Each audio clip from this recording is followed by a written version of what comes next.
First one, I'm excited because it's a woman and she's very insightful.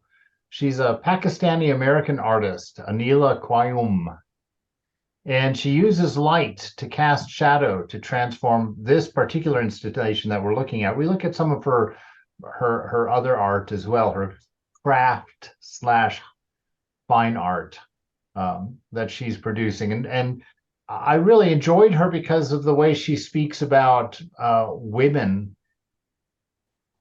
in the world. You know, she deals a lot with what she says here in this writing when she was turning the gallery into a sacred space of her own, making that is open to all. Intersections is inspired by Aga's seminal experience of exclusion as a woman from mosques, a space of community and creativity while growing up in Pakistan.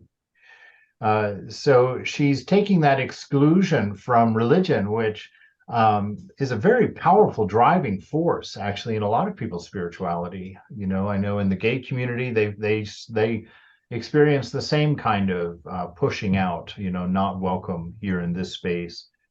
And so Kayum here talks about that experience. But what I really appreciate about her is that she uses her art to investigate a way of bringing that sacred space not just to her, since she can't go into the mosque to do her prayers. She brings that sacred space out into a space that can be shared with everyone, and it's quite a beautiful undertaking that she does. She says so here. Now, if you let me know if you can't hear this.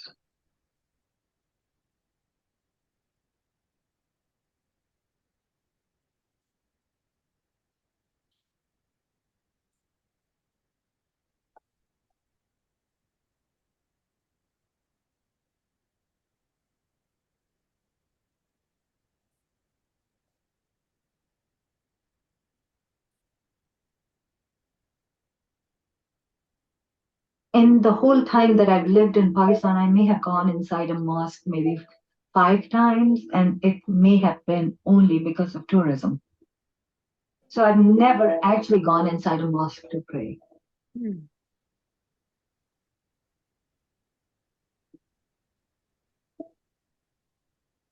That was a public space that could have been a world of creativity for women, but they are not allowed to be in there culturally, taking that world of creativity that was kept away from me and using that to create this. Oops.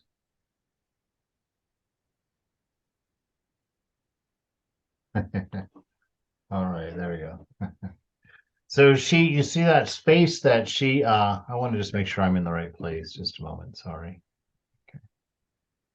She took that exclusion, she took that limitation and pushed against it. And you saw, we're going to at some more, have some more experience of that space that she's done in numerous ways that she's worked with that. But I like how she took a limitation, you know, took a shortcoming, took a disability, and used it to push against, you know, and to create something new, something inclusive, something that she could share. And I really appreciated that kind of thinking, you know, because it's an important lesson to learn in life. You know, I've mentioned in the past my friend Lalita, who was a Jewish lawyer in Chicago. And, you know, I mentioned Jewish because as much of a stereotype as it is, you know, Jewish women have that very strong personality that really take charge kind of attitude. And she was a very powerful corporate lawyer for her whole life. And then about, I guess it's coming up on almost 10 years now, she had a terrible stroke and completely lost the use of her left side of the body, and it didn't return at all. So she can't move at all. And for the first year, you know, when I would talk to her regularly, there was a great depression over her, where just a disability of like she used to say things like, gosh, I can't even get myself dressed. I can't even take myself to the bathroom. I'm dependent on everything. I can't even button my own shirt. And it was just this constant awareness of her limitation and how restricted it was. And she said, I'm going to have to spend the rest of my life laying in bed.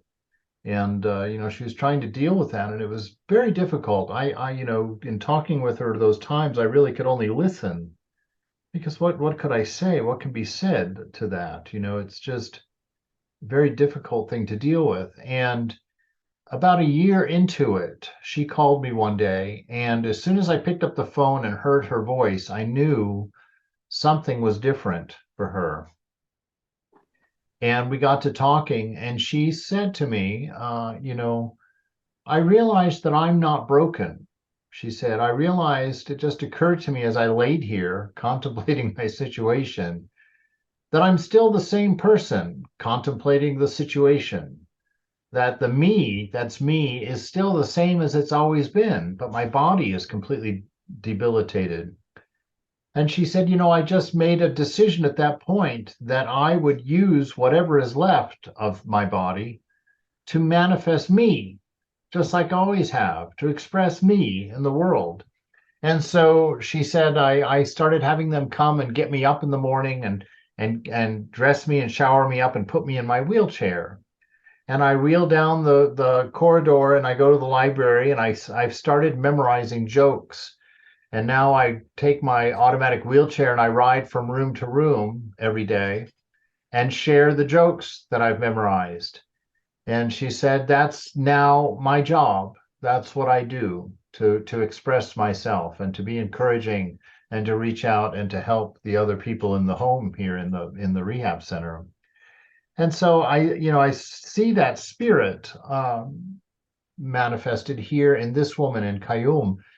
I went through my own experience like this back in 2008, I think it was, when I broke my leg. And the doctor told me I was going to have to be laying there for 6 months.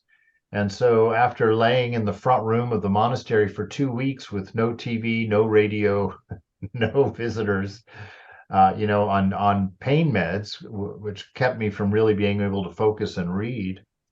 I had that same experience where after 2 weeks I was laying there and I just was talking to mother and I told her, I said, Ma, I'm going to go nuts. I can't lay here 24/7 with nothing to do, no entertainment at all in this state without being able to move. And because my leg, it had completely broken the two bones down below my knee and had been completely severed. And so it was all stitched together with rods and whatnot in there. And the slightest movement I would almost pass out from. And I couldn't get if that break ever went below the heart level, I would almost pass out from that pain. And so I was laying there feeling sorry for myself and bemoaning my own limitations and wondering how am I ever going to get through this. And the phone rang. And I was like, God, I can't even answer the phone. And I heard myself say that. And I said, well, have you tried? Have you tried to answer the phone? It was on the other side of the room. And so I undertook this effort of, staying on my back and sliding off the edge of the bed and onto the floor and keeping my leg raised. And it hurt, of course, but I was able to keep the leg up and I shouldered myself across the room. And by the sixth or seventh ring, we didn't have an answering machine in the monastery, thank goodness. I got to the phone and I answered the phone. And I remember how exciting that was, how wonderful that was. And right after that, after I hung up the phone, I thought, gosh, I wonder if I can get up that flight of stairs to the bathroom upstairs because I hadn't had a shower in 2 weeks. And so it was a wide, sweeping staircase. So one side of the stair was quite thick. The other side was very narrow, but the one side was big.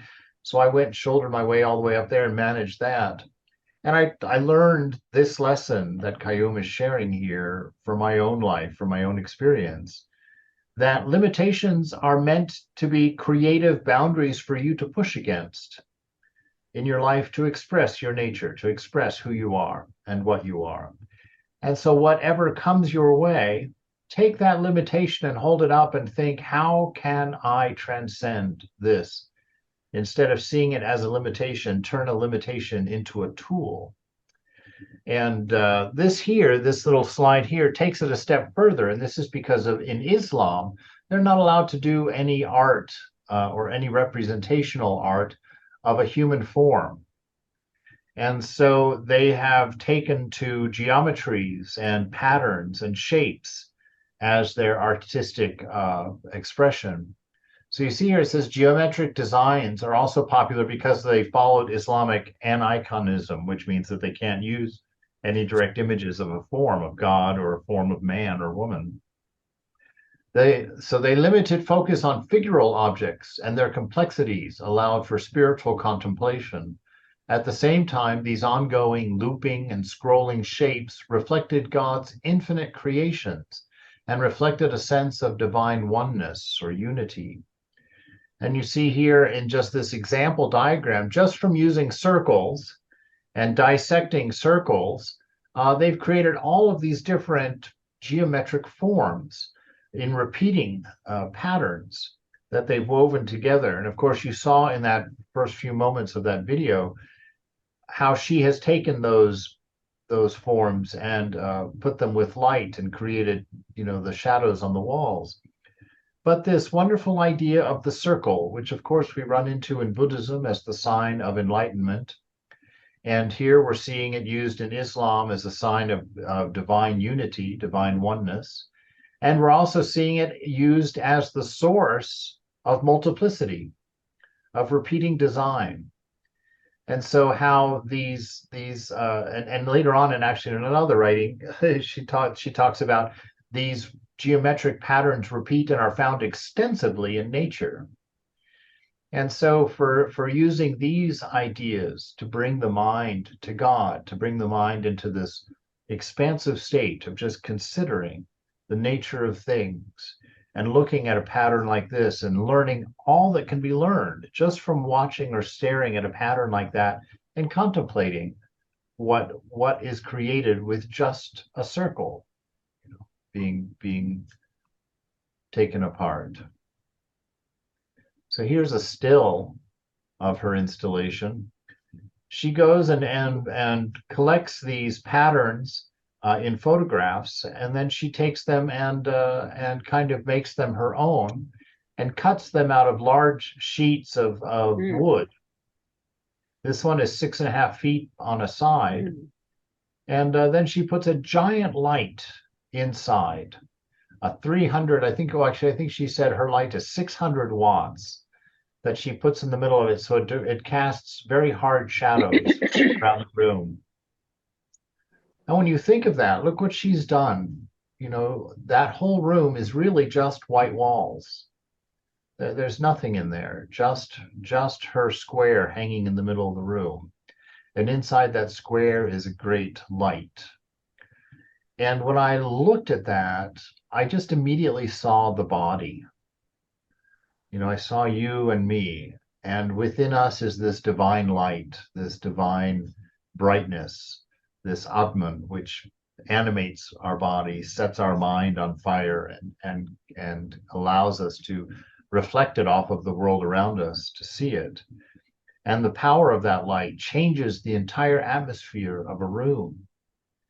And this is our call to that inner purity, to that inner release from the ideas of me and mine, so that we can expand beyond the boundaries of our box, so that our effect and our beauty can be projected and literally fill an entire room. I remember with Swami Prabhutananda, he was like that. He would walk into a room and it was his room immediately. He was so big. Swami Vivekananda, in San Francisco, we have the jacket that he wears when he's in most of his photographs, the orange jacket with the stripe that runs down the side, and it's kind of a wraparound robe.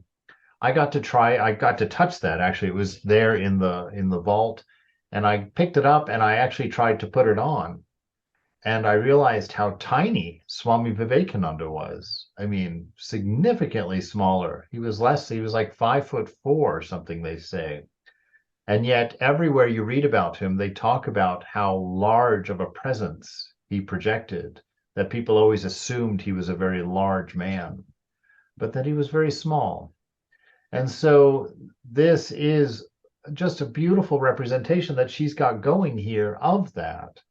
That this light inside, as you practice and as you clear out all of your baggage of ego, that you become like this light, and this light can cast that divine shadow and create your own temple, your own space, your own sacred space that includes everyone around you and will affect everyone around you and is beautiful, lovely to look at and to experience. Here's another one of hers. This one, I found it interesting that she shaped it like a home. So you've got that intimacy of home, and the patterns now aren't so geometric.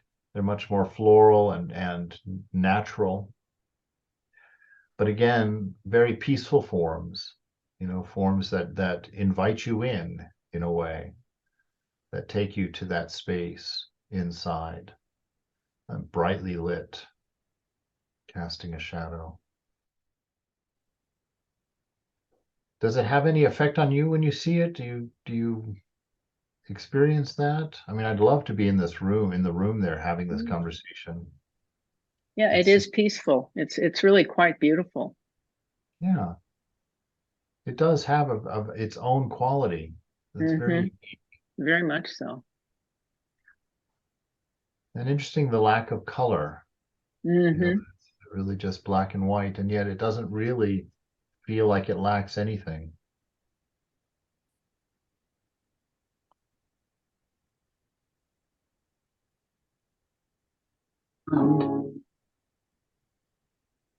The photos are what I use to remind myself of what I had seen and then draw from that. So they allow me to not have an exact replica, but it allows me to create an interpretation of the design that I saw.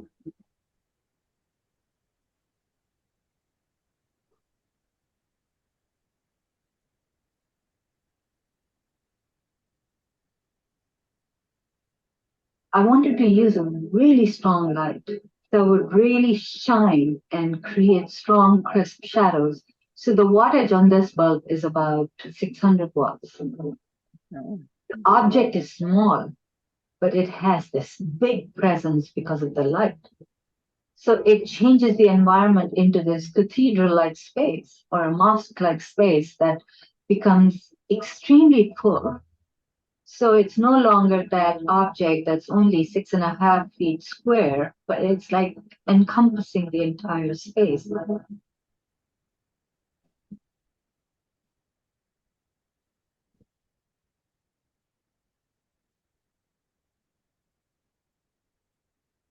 When I walk through it or when you walk through it, it becomes very experiential because the light casts the shadows on our body. So we become part of the environment.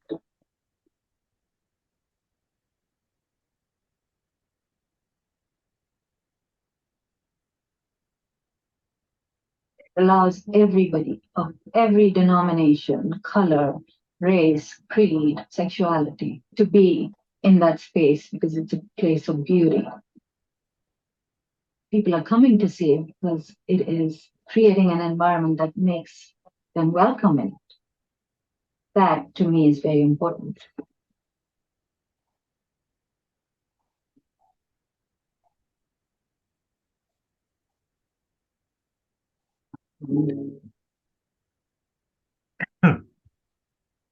So you heard some of the things that she said there about a space of inclusivity, a space where everybody is a part of it because the shadow touches everyone, is cast on everyone. And of course, the light is cast on them equally.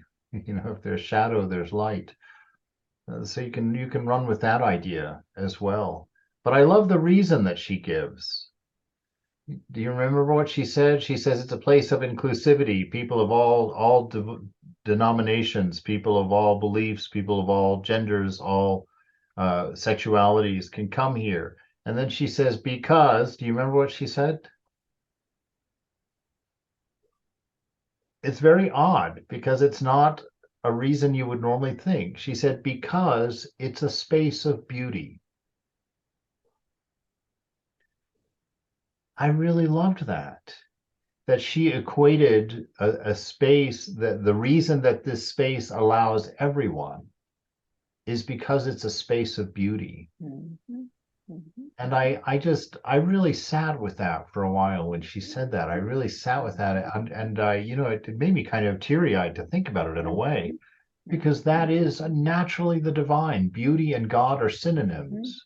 Mhm. And so naturally that light shines on everyone. That space is available and open to everyone. And your light, your life, your manifestation, we should strive for that same kind of open-heartedness, that same kind of accepting nature, that no one feels judged in our presence, no one feels excluded in our presence, no one feels unliked in our presence, and the way that we do that, of course, is that removing that impurity, that me and mine. So you I see here, think what makes it more, oh, excuse me. yes, please go ahead. I think what makes it more powerful is she's been denied going into a mosque and practicing her faith because she's a woman. That's Yeah, what also makes this more poignant, I that's think. exactly right. More poignant and just impressive. She could just go Yeah, off and lick her wounds and be negative about it, right, right. She She's could not. just, she could hate her religion for it. But she doesn't, she not only doesn't do that, but she goes and creates another space and invites everybody. Mm-hmm. Mm-hmm. Creates a beautiful sacred space of her own making. And that's a very important element of spiritual life. It's like we cannot practice a boxed religion. You have to take it off the shelf and you have to make it your own. It has to become your own expression, in the same way that she takes all of these patterns and learns from them. She goes to the mosques and churches and takes pictures of these patterns and digests them and then creates new things and new ideas from them. It's the same way. We go to the scriptures, yes. We go to our guru, yes. We go hear our lectures, yes. We do our reading, yes. But there's a very important step, and that's the digestion. When you sit and contemplate what you've read, what you've heard, what you've seen, and you integrate them, you let them trickle down. That's part of what meditation is letting what you accumulate up here in the mind, letting it really run down through all the levels of yourself so that it begins to manifest in a way of, in the way that you are, in the way that you walk into a room. If you keep it up here, you can imitate those things, but you become a religious person. You become a churchgoer. You don't become spiritual that way. Spirituality takes a lot of time to let the inner world be affected by what you're learning and what you're seeing and what you're reading, and to let the implications go deep, to realize that what you're learning may seem very narrow, but if you take it in and apply it, you realize it can touch almost every area of who you are. And this is what makes a saint. Saints don't go around fixing one behavior at a time within themselves until they're perfect. They spend their time gazing on the light, within. They spend their time in communion with that divinity within. And that combs the soul, that combs the mind, takes out the impurities. Hafiz has a wonderful poem about taking the name of God. And the reason that we repeat it over and over and over again, he said each time it's like pouring the soul through cheesecloth, that with each repetition of the name of God, we're just a little bit more pure. And so as you say the name of God, know that, put your attention on it and let it have that effect. And see all the different ways that God manifests through you, like all of her different shapes. Again, they're all based on the circle, which, you can look at any of her designs or any of these designs and see the circle, even the triangles there, each one of them is dividing a circle into three equal arcs, and so they all come from this whole, from this unity. And yet the expressions are manifold, and you can't even tell from some of the end products what the source was, where they come from. And I think that that's important in our spiritual life, to understand that spiritual life does not make us all the same. even though it's one without a second. We all are our own expression of these truths and of these ideals, and that it's up to you to express, to have that confidence, to have that ability to stand in grace so that you can be fearless even before you're ripe. Even before you're realized, you can still stand on that grace and have the same surety, have the same vitality as you will have in realization when you know it to be your own experientially, or even before, even more, even greater than experience. But nonetheless, as we are now, that we can still have that freedom based on grace. So we don't live in fear. I love it when Ramakrishna reminds us, we're not beggars of God. We're not going and begging God for permission for anything. We're heirs, he says. We're sons, we're children, sons and daughters of the divine. And that we have all of the rights of the prince, to wander in and through the temples, the palace. We can go up to the throne room and we can go out again. And so to have that fearlessness and that expression of yourself, to explore, you're alive still. And your spiritual life should not limit that experience of life. It should broaden it and deepen it and make us more aware of beauty, more aware of the profundity, and less sure about anything but love. Love is the only thing we're absolutely sure of. And through that, we cast this light that changes the world around us. Here he And goes on. sorry, Please. what struck me, you can see it from so many ways, but when you're able to intuit the light that hasn't passed to form that shadow, it can, when you're able to see that that shadow just represents a cut of light passing through, and it's nothing but light. The negation of that those shadows that are formed in the walls, those shadows are nothing but light once you get to see it that way. No, yes, that's absolutely true. That reminds me of Saint John of the Cross and his writing, The Dark Night of the Soul. And most of the time that I've heard people talk about the dark night of the soul, they talk about it as being some tortuous, difficult passage of time, that I used to think it was the time when the world loses its meaning because you realize it's unreal, but you haven't touched the real within yourself yet to replace it. And so you're left in this very dry kind of place. But I threw all of that away when I read St. John's own interpretation of that poem. And he said the dark night of the soul is about the darkness of space.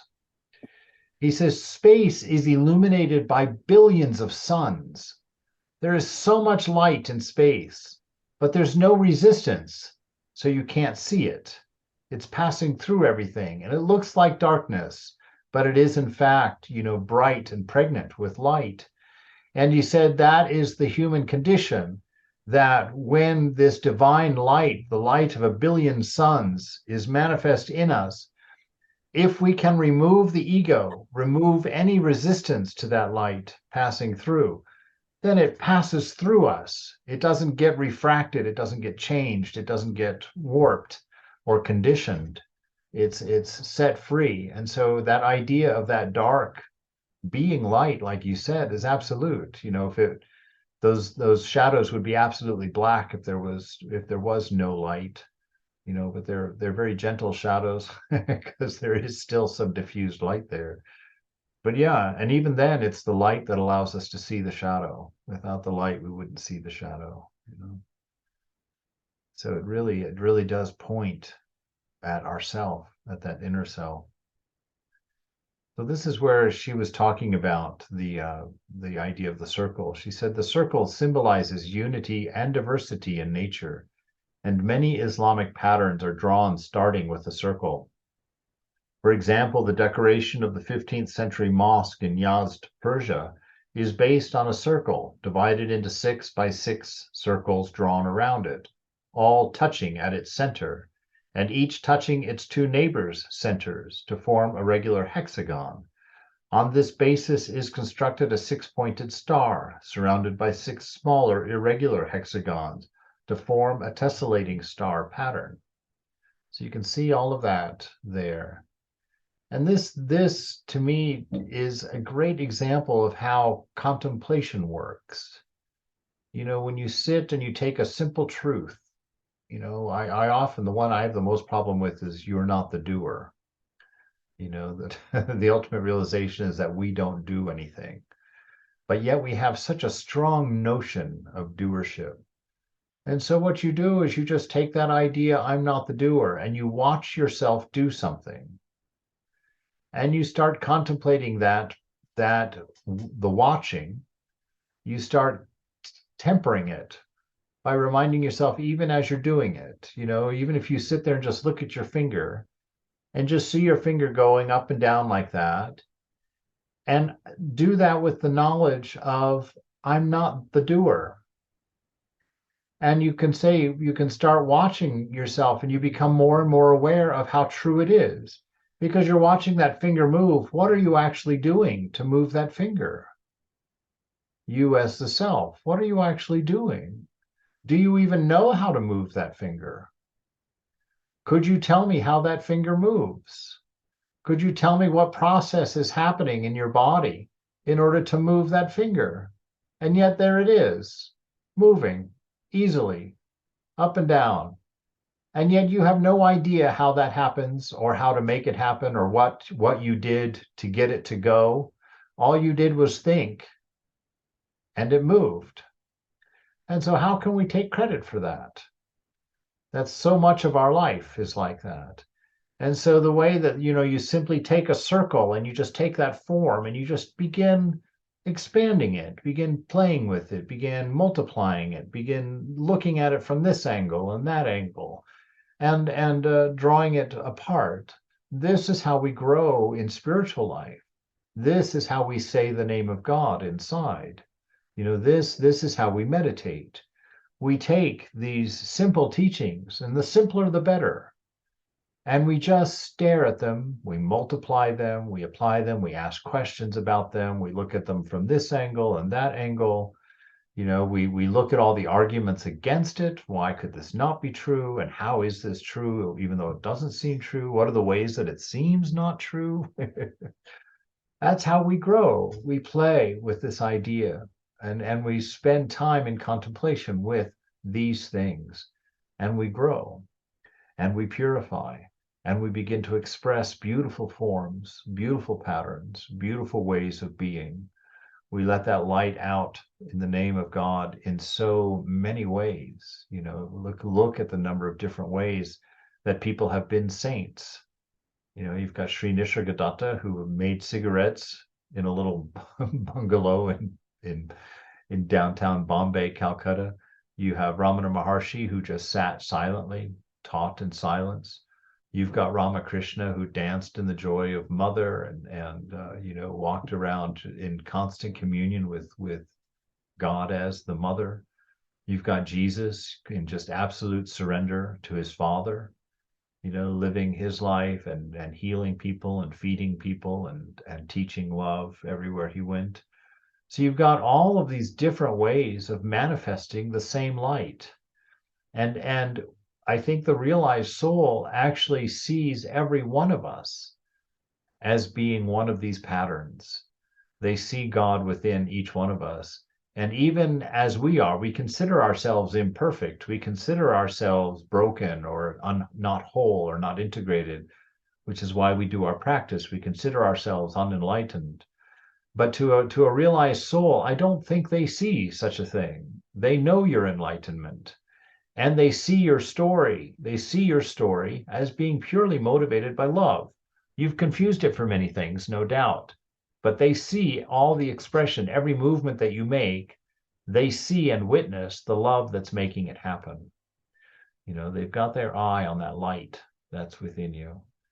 And so they begin to understand that all of us are one of these circles, and they were just all brushing up against each other, acting out in the world, creating pattern after pattern after pattern.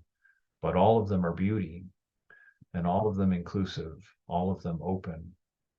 That an open heart and an open mind are the first signs of the presence of God within us. She did the same thing here. She, with a little bit of a different emphasis, she wanted to take these arts that are often looked down upon, like handicraft, like needlework and sewing and knitting and all of these arts that are considered feminine and are put into a category of arts and crafts and are not considered as real art.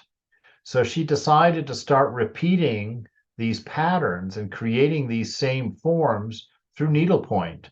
So these different beautiful shapes on the wall here, we'll get a close-up of one here, are done with needlepoint. You see, that's all stitched in the center of the circle there. And she says, Kwayum has a background in fiber arts, and this is reflected in not only her use of materials, but also in her attitude toward these traditionally female media. In an interview with Scott Shoger, she says, in a sense, I'm trying to elevate this whole domesticated element of the thread and the needle, which has usually been used to denote women, putting craft into dialogue with fine art.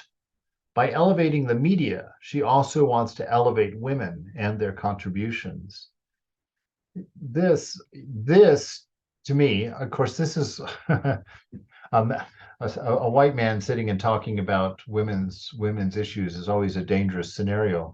But I always throw myself in there because I really don't have any choice about who I am. But this notion is beautiful to me, and I think that this thought that she's having here, I think, could be the seed for a real feminism. Here's the part that's going to be somewhat controversial, and you can throw it away if you don't agree with me. But I think some of the reason that feminism has been more divisive, even amongst women, than necessary, would be because it started with the wrong idea. It still seems to say that I want all the rights that the man has, or I want the things of the man, and kind of letting go of the things that are uniquely woman that we cannot do without. And that that the thing is that we shouldn't be the same. We should have equal respect for what each of us brings to the table. It should be honored and respected and not looked down on. And I think the looking down on that she's challenging here and elevating the media, meaning bring what a woman has to offer to the world, bring it to the forefront and demand the respect that is there. I really got myself in trouble about 4 years ago because I went to a poetry reading. And there was only 2 men there, and the rest of everybody there were women, and they were very staunch feminists. Very, very.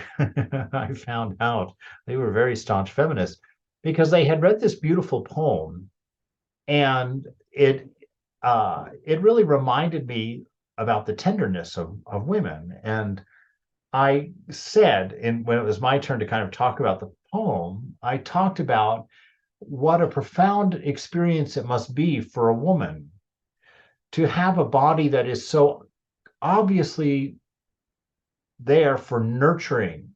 That my idea was that, I thought about the difference between a man's experience of having a child and the woman's experience of having that child is defined in the difference of our physiques.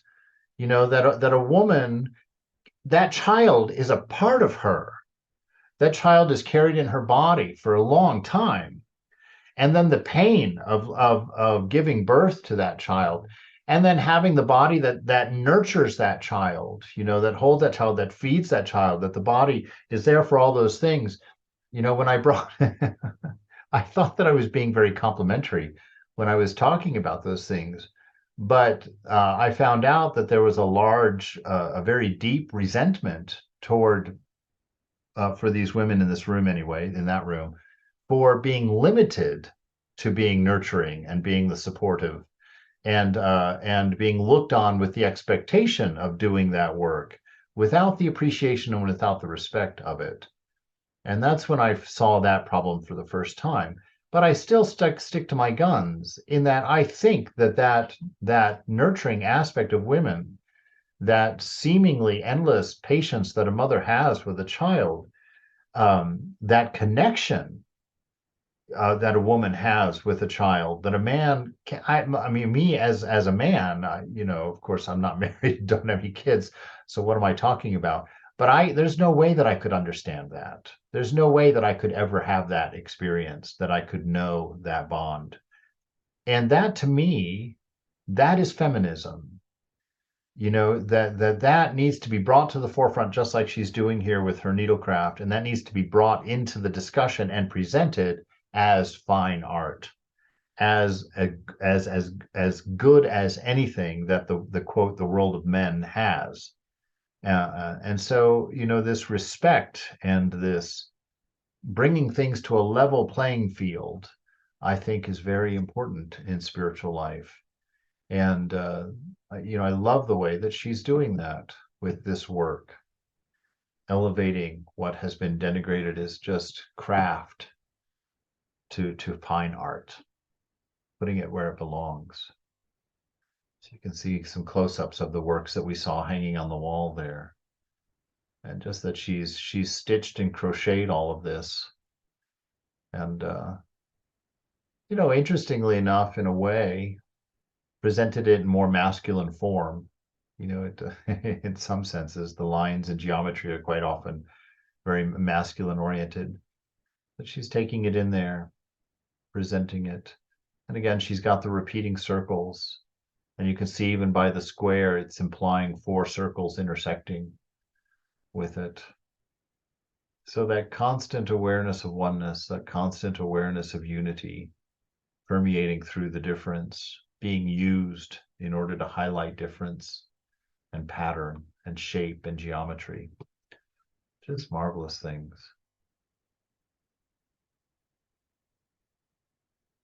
Islamic patterns are created to lead the viewer to an understanding of the underlying reality, rather than being mere decoration, as writers interested only in patterns sometimes imply.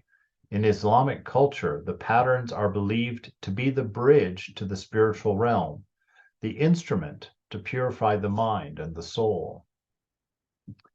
You can see that because why? They've brought us this far, emphasizing the nature of the circle, which is the unity of God and the beginning point of all diversity.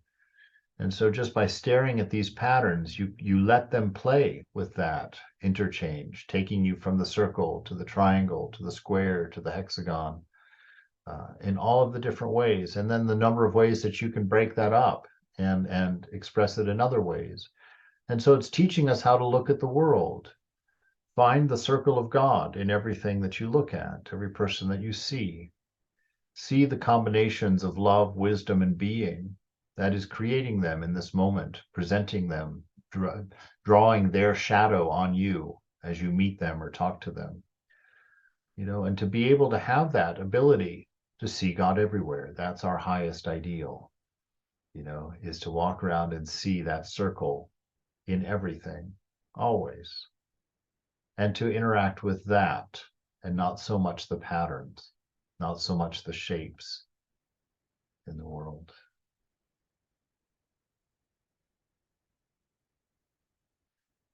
David Wade, he's a writer on Islamic art, says much of the art of Islam, whether in architecture, ceramics, textiles, or books, is the art of decoration, which is to say, of transformation. Now, there's an interesting idea. Decoration is transformation. And so that adds also a peculiar element to our spiritual life, that our transformation is being decorated by what? By the presence of God, the presence of love, the presence of the divine. And so we decorate our lives with that. Wade argues that the aim is to transfigure, turning mosques into lightness and pattern, while the decorated pages of a Quran can become windows onto the infinite. To have this idea carried with us, that light burning within is casting your pattern. I look at you, I'm seeing your pattern, what your light is shining, and my shining. My awareness of the Alhambra was from a very early age. Being there, I kind of realized how important that architectural space is for both the East and the West, because that's where the East and the West met. The artisans were not just Muslims. They were Jewish as well as Christians who were brought in because of their ability to create beautiful environments. In my imagination or romantically, I kind of thought, what a beautiful jewel set in time with all of these things happening around it. It's created this metaphor of union. And then to compare it to our times now, it became very relevant, in my opinion, to use it as a symbol where we can maybe strive to be at that moment again.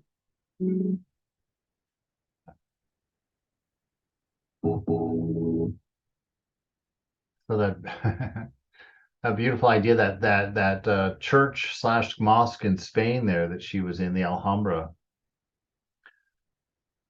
Look at how she spent time there and came up with such a beautiful way of thinking about it, to bring about that unity, everybody working together to create a beautiful space for the thought of God, for the contemplation of divine, for being human. And everybody came together to create such a space. I find that beautiful because I've heard that same church just recently talked about by a conservative Muslim cleric, and he was presenting it as, the West stealing Islamic art, in an appropriation sort of way. And so you see the same building by two different perspectives, one causing divisiveness and one being inspired to unity by the same space. And that really shows you again the necessity for our purifying our inner self so that we can see clearly, so that our lives aren't about divisiveness, aren't about separateness, aren't about uniqueness, but are about this coming together, about this sharing, about this openness. He says, Richard Henry here in his Language of Symmetry in Islamic Art, he says, throughout the ages, mystics and theologians have used geometry as a contemplative focus, as it enables the viewer a vision of the underlying order of both the cosmos and the natural world. The cyclical movement of heavenly bodies, which Plato described as the music of the spheres, finds its earthly reflection in the natural symmetries found throughout nature, and most strikingly within the world of flowers, the proportions of which are governed by simple geometric laws. The origin of the word cosmos is adornment, from which we derive the modern word cosmetics. And the adornment of sacred buildings with both floral and geometric patterns makes the viewer sensitive to the subtle harmonies uniting the natural world around us with the cosmos. So again, that wonderful linking of these ideas. Who would ever thought that the cosmos comes from the word for adornment? And of course, whose adornment is the cosmos? I've never really looked at a sunset and thought about it as being God's makeup, God's cosmetic. But again, that way of seeing things, how beautiful that is, and that all of it is meant to bring you to the contemplation of an underlying unity. When you start looking at the rule, what is those? If you start looking, actually, I have from about 3 years ago, I have an art and spirit lecture. Maybe I'll do that one for next week, where we look at the rules that create the spirals in a head of broccoli, or that determine the number of leaves on a flower, determine the number of petals and their arrangement on a flower. How it's unbelievable, because up until I had begun studying that, I had never known that. And it's almost scary when you begin to see it. It's when you see how obedient to these laws nature is. And again, all of those laws are forms of restriction, forms of limitation. And a flower obeys them and manifests a flower in spite of that limitation. It's such a beautiful lesson for us when we run into the limitations of our life, the limitations of being human, the limitations of our income, the limitations of our mind, the limitations of our gender. When we run into these limitations, we use them. We use them to transcend them. We use them to create something beautiful that obeys them because that's the nature of it, but that expresses freedom despite that. That expresses love despite that.